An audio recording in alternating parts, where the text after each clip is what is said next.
भले ही कुछ दिनों में मानसून आने को है, लेकिन यह बात सामने आई है कि मीरा भाईंदर शहर की खतरनाक इमारतों का सर्वे अभी तक पूरा नहीं हुआ है, इसलिए किसी भी क्षण दुर्घटना और जान माल के नुकसान की आशंका बनी हुई है। मीरा भाईंदर में बड़ी संख्या में इमारतें हैं जो 30 साल से अधिक पुरानी हैं, इसलिए हर साल नगरपालिका प्रशासन द्वारा इस भवन का संरचनात्मक निरीक्षण किया जाता है। साथ ही प्रशासन द्वारा हर साल मानसून के दौरान खतरनाक इमारतों को गिरने से बचाने के लिए शहर की खतरनाक इमारतों की सूची जारी की जाती है। इस कार्य का निर्माण हर साल नगर आयुक्त की देखरेख में किया जाता है और वह विभाग भी करता है। हालांकि 2021 में तत्कालीन नगर आयुक्त विजय राठौड़ ने वार्ड की पूरी जिम्मेदारी संभाली थी और अधिकारियों को सौंपी भी थी, इसलिए शहर के हर वार्ड में वार्ड अधिकारियों द्वारा खतरनाक इमारतों का सर्वे किया जा रहा था। लेकिन ये वार्ड अधिकारी खतरनाक इमारतों का निरीक्षण करने की लापरवाही करते नजर आ रहे थे, क्योंकि ये कोरोना उपायों के तहत व्यस्त थे।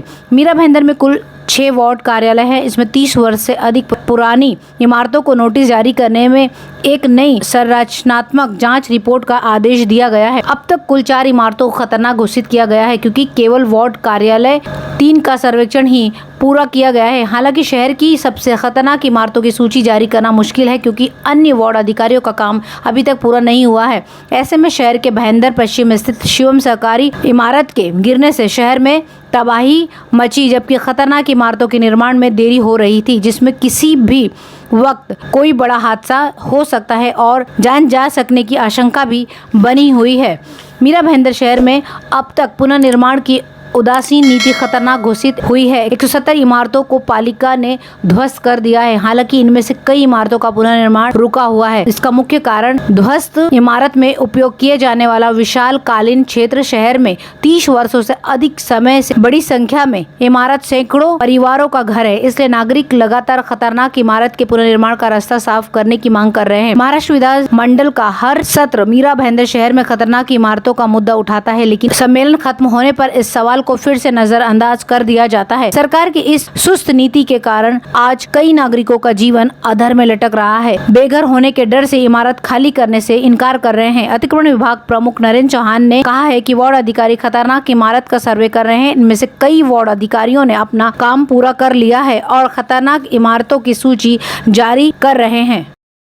मीरा रोड के नया नगर पुलिस ने एमडी और गांजा बेचने वाले 4 लोगों के एक गिरोह को गिरफ्तार किया है और उनके पास से लाखों रुपए का एमडी और गांजा जब्त किया है। अलमास यूसुफ शेख जनता सेवक सोसाइटी माहिम मुंबई का रहवासी, शोएब नूर मोहम्मद कुरैशी लोढ़ा रोड नया नगर मीरा रोड निवासी, अल्ताफ यूसुफ शेख गीता नगर मीरा रोड निवासी, शमशेर उर्फ शम्मी मोहम्मद कुन्नी धरावी मुंबई निवासी, ये सब आरोपी हैं। जानकारी मिलने के बाद वह मीरा रोड के गीता नगर इलाके में नशा बेचने आए थे, तभी नया नगर पुलिस ने जाल बिछाया था। पुलिस ने अलमास यूसुफ शेख, शोएब नूर मोहम्मद कुरैशी और अल्ताफ यूसुफ शेख को गिरफ्तार कर लिया है। उस समय उनके पास से 60 ग्राम एमडी और 1,91,200 रुपए की कीमत का 5 ग्राम गांजा मिला है। जांच के अनुसार आरोपी ने धारावी निवासी शम्मी और शमशेर कुन्नी से नशा खरीदा था। पुलिस ने जाल बिछाकर शम्मी को गिरफ्तार कर लिया है। इस दौरान पुलिस ने उसके पास से एमडी और 1,28,000 रुपए नगद जब्त किए हैं।